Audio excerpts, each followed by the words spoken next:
Hello everyone, আমি লোপা। নতুন আর একটা মিনি ব্লগে তোমাদের স্বাগত জানাই।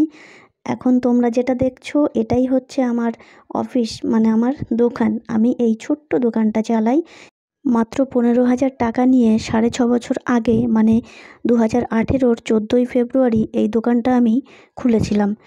ওই 15,000 টাকার মধ্যে 10,000 টাকা ছিল আমার, আর 5,000 টাকা একটা কাকার কাছ থেকে আমি ধার হিসাবে নিয়েছিলাম। 5,000 টাকাটা আমি তাকে একবারে দিতে পারিনি ঠিকই, তবে ধাপে ধাপে তাকে আমি দিয়ে দিয়েছিলাম। আমার দোকানের বয়স এখন 6.5 বছর।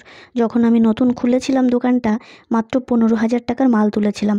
চারিদিকে সব জায়গায় শুধু ফাঁকা আর ফাঁকা, কোথাও কোনো মাল দেখা যাচ্ছিল না।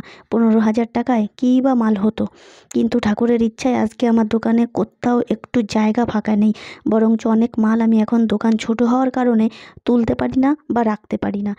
এই দোকানটা কিন্তু আমার বাবার। এই দোকানের আমাকে ভাড়া দিতে হয় না, শুধুমাত্র কারেন্ট বিলটাই দিলেই হয়ে যায়।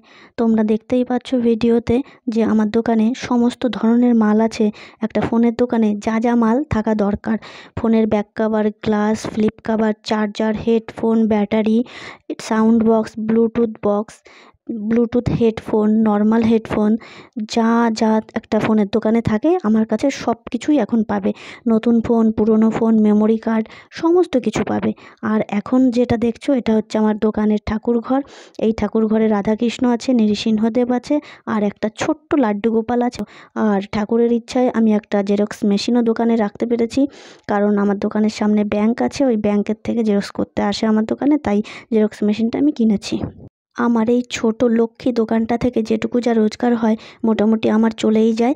আমার আর বাবার কাছ থেকে হাত পেতে টাকা নিতে হয় না। আমাদের সংসারে আমাকে কিন্তু একটা টাকাও দিতে হয় না। যদি কখনো ভালোবেসে কারোর জন্য কিছু করি তো সেটুকু। আমার সম্পূর্ণ খরচ কিন্তু আমি নিজেই চালাই আমার এই দোকানটার উপর থেকেই। আর যদি ভালোবেসে কারোর জন্য কিছু করতে পারি তো খুবই ভালো লাগে আমার। তখন নিজের ইনকাম করা টাকায় যখন মা বাবা, ভাই বোন, আত্মীয় স্বজনদের জন্য যখন কিছু কেনাকাটা করি, তখন যে কী পরিমাণে আনন্দ লাগে, এত ভালো লাগে তা বলে বোঝাতে পারবো না তোমাদের। আর আমার এই যে লাল ঘোড়াটা, এই ঘোড়াটা কিন্তু আমি আমার রোজগারের টাকাতেই কিনেছি। আমার সম্পূর্ণ ভিডিওটা দেখার জন্য থ্যাংক ইউ।